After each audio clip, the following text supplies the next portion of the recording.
Hello everybody. If you're new here, welcome in. My name is Shay. I also go by Witchery over here on YouTube and also on Twitch. I thought it'd be fun to do a little monthly recap of all my favorite things from July. From games to books to things I bought and would recommend. So let's dive right in. Okay, so first, this month I bit the bullet and I got the entire box set of the Tea Dragon Society, which is just fucking, it's gorgeous. I didn't realize that it would be coming in this pretty of a box, but it's stunning. It's lovely. It comes with the 3 books in hardback copies, and I just love this series so much. I still haven't read the last one. I'm planning on reading it for my birthday, which is July 25th. I would just describe Tea Dragon Society as like it's kind of cozy fantasy. It takes place in a world where there are dragons, but they are called tea dragons. The dragons grow different types of tea leaves from their body, and there's this ancient art of tea brewing in the world, in which when you prepare the tea leaves that are harvested from a tea dragon, you can see the memories that the tea dragon had and the memories of the person that dragon was bonded to. And it follows this young girl who is a blacksmith, and it's like that's like her family's thing, is like everyone takes on the family business of being a blacksmith. But then she kind of starts like following this calling of maybe becoming the next tea dragon tea master. And it's just really cute. It's sapphic. It's beautiful. The tea dragons are super cute. Like, you can't go wrong. The second book that I also technically have not finished this month, but I know is going to become a new favorite of mine, is Fourth Wing. I started listening to Fourth Wing on Scribd for the audiobook version, and I love it so much. The last big 5-star read that I read for me was God Killer, and I've been kind of searching for the next book to kind of hit that high, and Fourth Wing is it. So for anyone who doesn't know, because I feel like most people do, Fourth Wing is a fantasy. It's a high fantasy that basically is about a military academy, but where everyone trains to be dragon riders. And the main character is this girl named Violet, who never wanted to be a dragon rider. She wanted to go into the scribe quadrant of the military and focus more on books and writing and stuff, and instead is forced by her mother, who is a military general, into the dragon rider quadrant, and her journey through trying to survive as someone who pretty much all the odds are against her surviving in this military dragon rider school. It's fun, it's funny, it's very sexy. There's a whole enemies to lover plot line. I normally don't like heavy romance in my books, and I like it. I like it. What can I say? Would recommend. So for games in July, I would be remiss not to talk about Tears of the Kingdom, even though Tears of the Kingdom came out in May. I know there's plenty of people who have already 100%ed the game, and that's great for them. I'm still playing through it, and I'm really enjoying taking my time. I'm still trying to get through the main story and also doing some side quests. And I want to take this one a bit slow because I am planning on 100%ing the game, and I don't want to rush through the story just to 100% all the content. If you don't know what Legend of Zelda Tears of the Kingdom is, because I feel like it took over the internet in a very big way when it came out in May, it's the next installment in the Legend of Zelda series. I feel really weird trying to explain the premise for a Zelda game because I feel like most people know the basic premise. But in case you don't, you play as Link, who was the guardsman, I guess, for Princess Zelda, who's the princess of this kingdom called Hyrule. And the basic plot of it is that every 100 or 1,000, whatever it is, every several long periods of time, this evil spirit, creature, whatever you want to call it, named Ganon, returns from the dead to try and basically destroy Hyrule.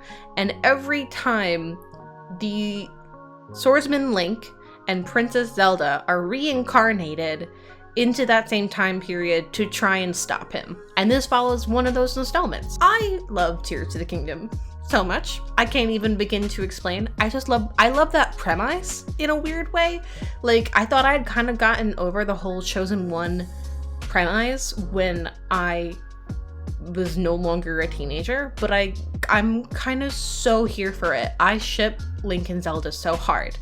And I love that this game makes you feel a little bit like a detective. The first game kind of touched on it a little bit, but this one really does make you literally a quest line where you're helping a pelican man solve mysteries around the different stables of Hyrule to figure out what happened to Princess Zelda. Like, it's basically this one almost kind of feels like fantasy detective simulator in a small portion, but a good portion. The other game that I have to talk about because it's taken over my life is Dredge. I love Dredge so much. For anyone who doesn't know, Dredge is essentially a Lovecraftian fishing game.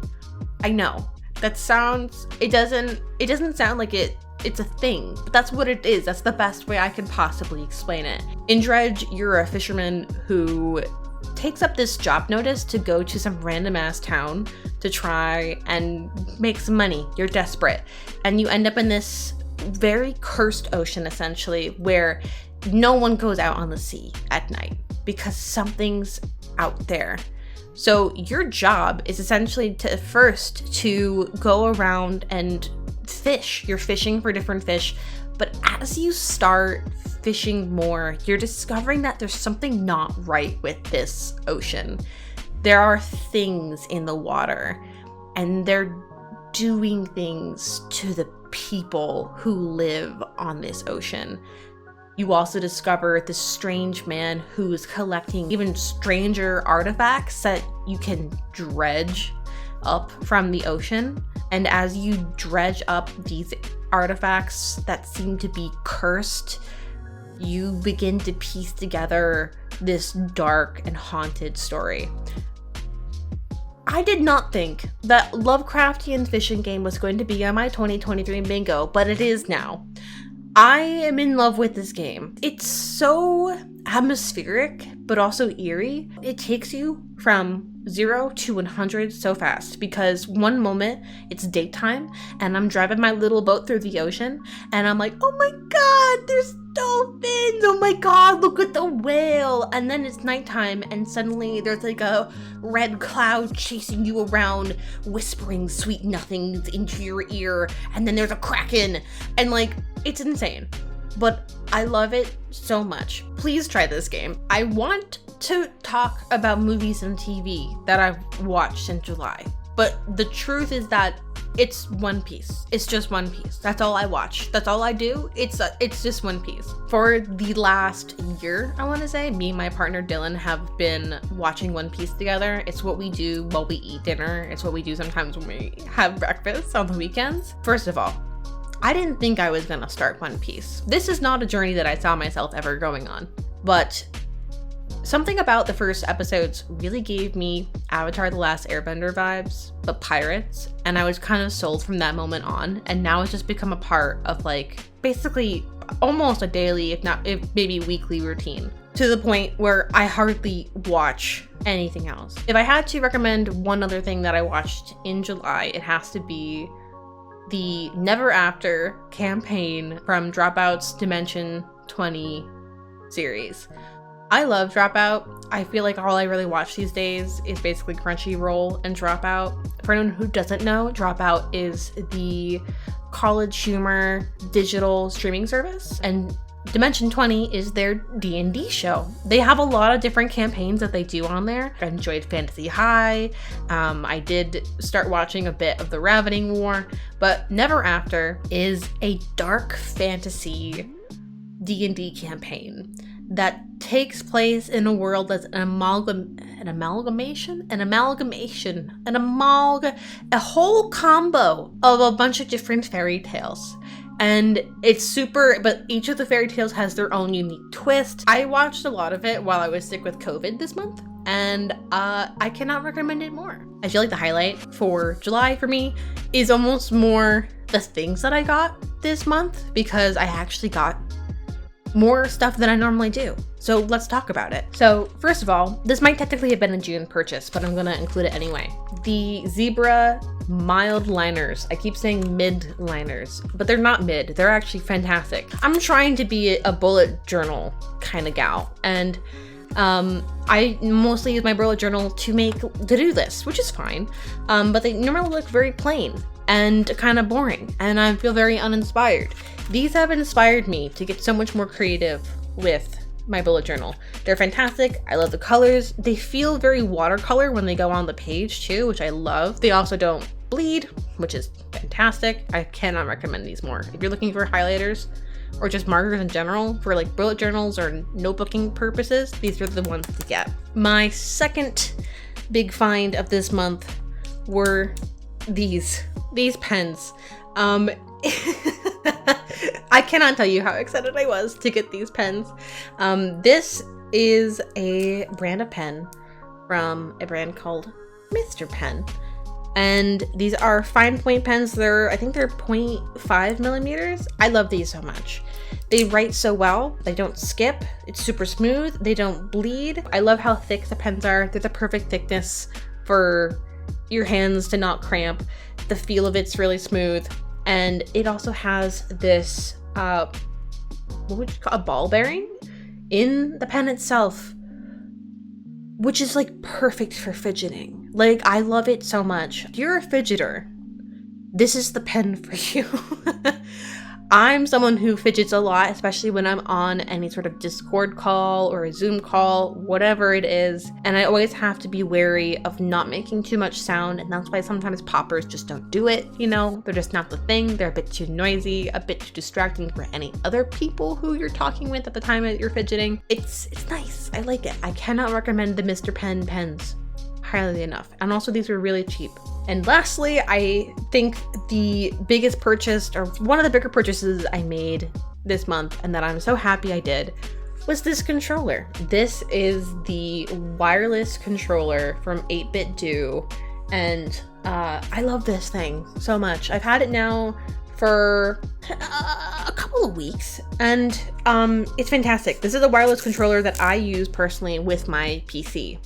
It is in the style of an Xbox wireless controller. It's just a USB, you plug it into your computer, and I just press the little button here, it turns on, and I can play games with the wireless controller, and I love it so much. I've been using this controller to play Dredge, and to play Diablo 4, and Cult of the Lamb, and it's been fantastic. It does have rumble, if you care about that. It's definitely a bit different than the actual Xbox controller, like the Xbox brand Xbox controllers. For the price and the color, I'm so happy with this.